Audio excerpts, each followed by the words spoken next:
Thank you, Abby and Juju, for that kind introduction. As a parent of a college student myself and through my work at ADL, I'm really excited about this conversation.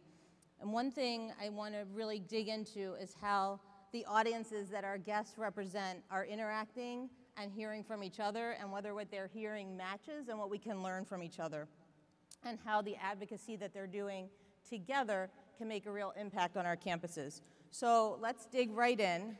Kaylee, welcome. Thanks for being here in the middle of the semester. Can you talk about what it's been like for you on campus and highlight the big changes since October 7th? Yeah, thank you, Shira. And there's nowhere I'd rather be for spring break, so. Anyways, campus has changed a lot, and I bet that any of you who've talked to college students would understand that. The big difference that we've seen at my campus, however, was that before October 7th, anti-Semitism was really easy to point out. It was people ripping mezuzahs off of door frames and burning them. It was people chalking swastikas around campus. Since October 7th, we've seen it turn completely to a type of anti-Semitism where students can't figure out whether it's them being uncomfortable or it's anti-Semitism. And it doesn't matter whether they're uncomfortable or it truly is anti-Semitism. It's important that they come, use our task force, reach out to people, get the support that they need, because even if it's just making them uncomfortable, we don't want any of that on our campus. Eden. Thanks, Kaylee. And as you know, Kaylee, for some of you who have already visited our Activation Hub, Kaylee is featured in the Not on My Campus video, so thanks for using our hashtag. Eden, as a parent, as an educator, as somebody who is founder of a big online community of mothers and fathers and others who are concerned, what is the community and the parents you know, what are you most worried about? What are you most focused on right now? Thank you, Shira. There are several different areas that we're focused on, both proactive and reactive. We're seeing a lot of parents with, we know that deadlines are coming now, children have to be making decisions for next year, and people are looking for which campus is safe, which campus is my child going to feel most comfortable at. And then we're also seeing a lot of parents saying, my child has experienced this, what should I do, who do I go to? Those are the two most prevalent questions right now. So I'm going to let Rabbi Wolpe answer them, but I will tell you, and I'll remind folks that you may have seen Eden and Jonathan online highlighting our new Activation Hub, which is at notoleranceforantisemitism.adl.org. That's notoleranceforantisemitism.adl.org. It has resources for parents, students, and alumni to engage. We have a new section, which is, I know, something that you've asked about Israel Apartheid Week, and we'll talk about that. And we'll also talk about some other resources about how to make those decisions. But Rabbi Wolpe, what do you say to the parents that you're talking to? The questions that I get most often, apart from, is my child safe at college? And the answer to that generally is my child physically safe? For the most part, yes. There are very rare instances where that's not so, but that has always been the case in almost any area, not only at college, where people gather. But in terms of, should we still be going to these colleges? And is there psychological safety? And can you learn in an atmosphere where you feel that you are part of a group that people detest, despise, disregard? That's a much tougher question. And my own answer at this point, which is subject to change, is I don't want to abandon all the traditional institutions of higher learning in America wholesale. I think institutions are really hard to build and they're very easy to destroy. So I don't say to a child, to a parent, you should never send your kid to Harvard or to Penn or to Columbia, but you have to be aware of what you will face, and you have to be sure that as a student, you're prepared to face that in one way or another. And the only other thing that I would say is it is also time for the Jewish community to start thinking about giving their resources and their time and their children to colleges that want them and that will court them.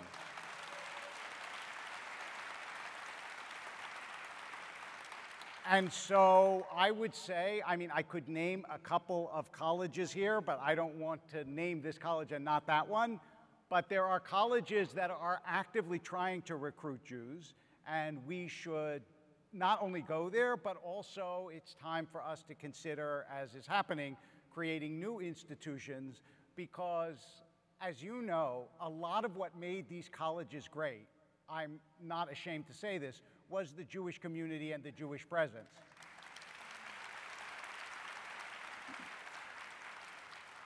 And we can make other colleges great too.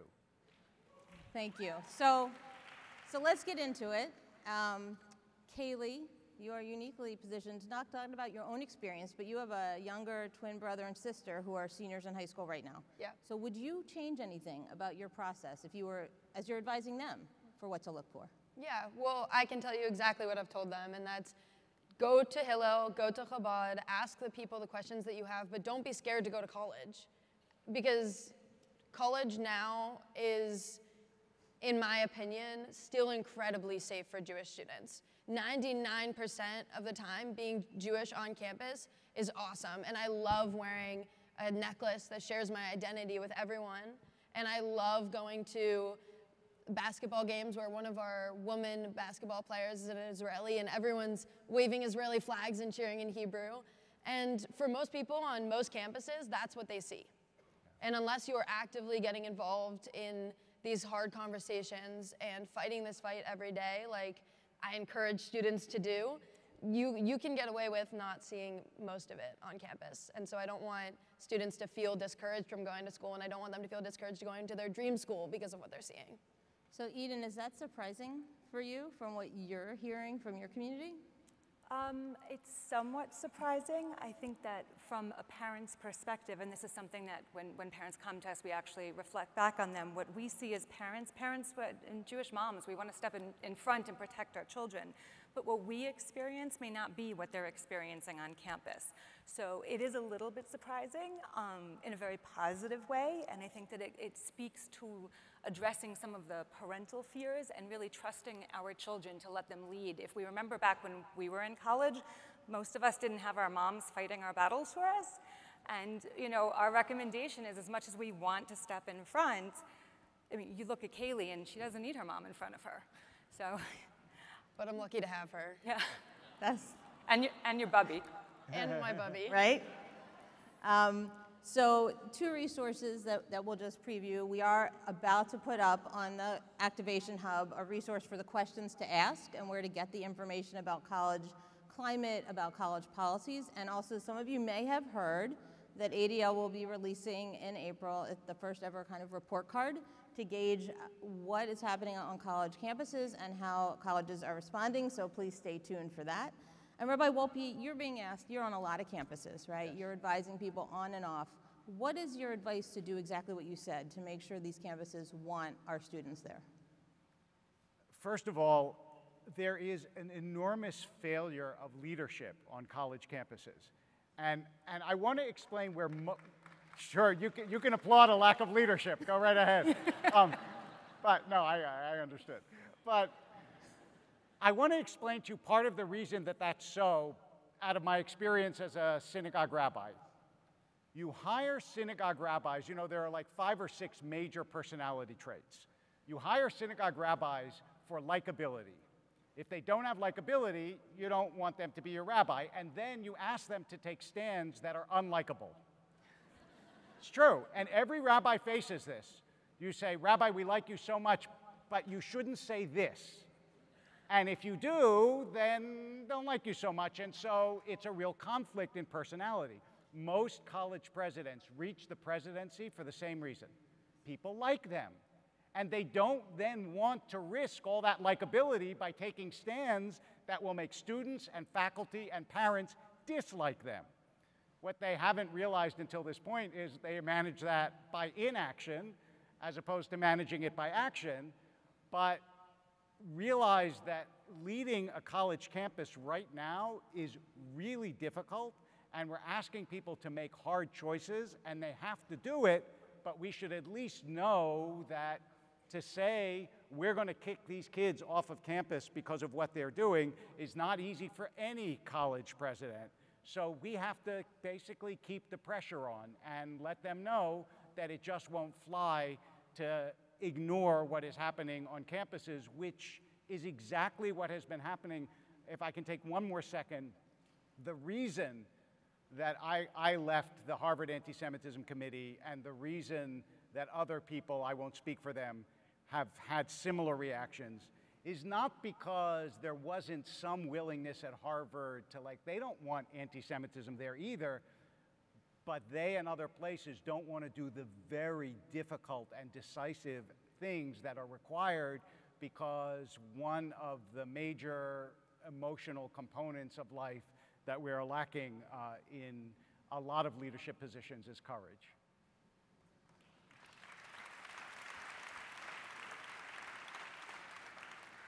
So Eden, what do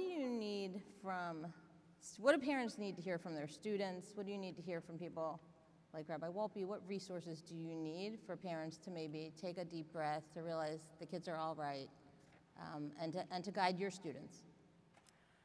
I think that parents need to hear what's real from their kids. Parents don't want to feel like their students or their children are sheltering them. Like, we want you to tell us what's going on. And tell it all so parents know. If you're sharing that, you know, most of the time you can go to a game and people are wearing Israeli flags, and parents hear that, that's very comforting.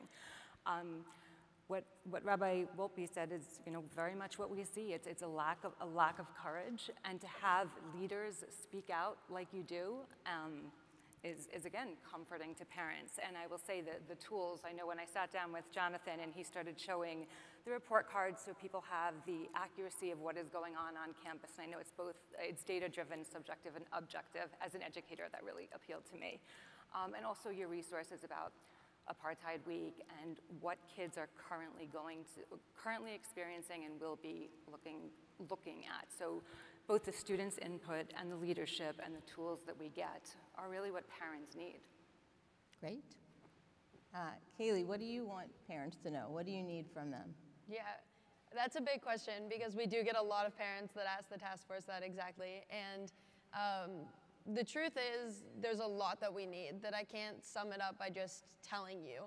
But the biggest overwhelming thing is we need people to tell us what support they can provide for us.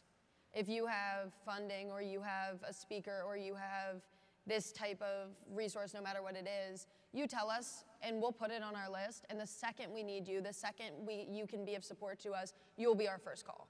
We've seen that over and over again, and the success that that's had just by being able to take everything that we have and figure out when we need it and when we're going to target certain things. And so I think for all parents to reach out to their local Hillel or Chabad or whatever organization is taking place on that campus that's really standing up for this movement, and just saying, we're here to support the kids with this, and we'll know to come to you as soon as we need it.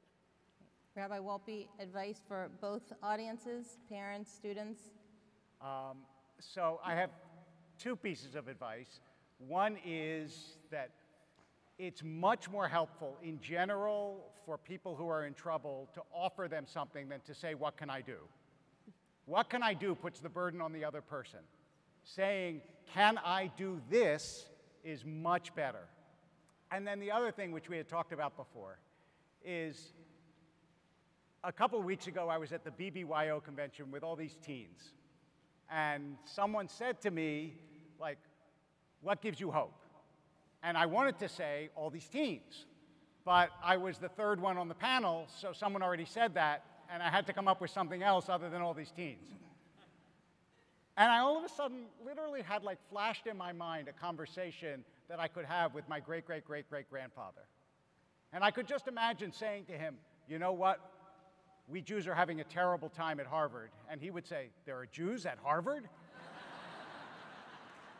And I would say, yes, but they're really attacking Israel. And he would say, there's an Israel? And I would say, yeah, but right now the support of America for Israel is a little bit less than it was. He would say, and America supports it? And if you think about that, as much as we talk about the situation that we are in, our ancestors would look at us and think we are the luckiest Jewish community that has ever existed since the beginning of time.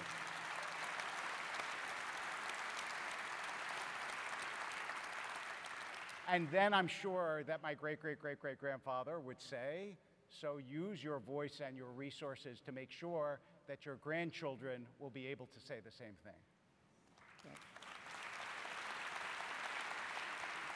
So in our last minute or so, Eden and then Kaylee, what gives you hope? And I'm going to give a little call to action. So Eden, you first.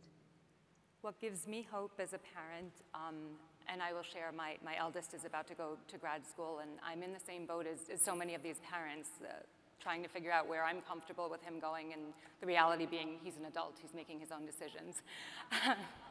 But what gives me hope is students like Kaylee, and we're seeing it across the country. We're seeing young people stand up and speak articulately and bravely and proudly. And the first time I connected with Kaylee, I was like, okay, I'm going to stop worrying about my little ones because they've got it. And that's what gives me hope. Kaylee? I'll keep it quick, but the one big thing that gives me so much hope is seeing everybody expressing their Jewish pride all over campus still. There's no need to, I mean, there can be a need to hide it over sometimes, but for the most part, being able to express our Judaism, to wear our Hebrew names around our neck, and to sing Hebrew songs, and be able to share an outside Shabbat where anybody can drive by and see it, that's what gives me hope. So 2 things you all can do before you leave. If you go into your Never Is Now app during the break, there is a tab that says surveys, and there's a 2-part survey about campus climate and what's important to you in improving it. So we'd love for you to take it. And then please visit the Activation, the Advocacy Center, and you can visit the new hub, notoleranceforantisemitism.adl.org, to see all these resources. Thank you, Kaylee, Rabbi Wolpe, and Eden. Thank you. Thank you. Thank you.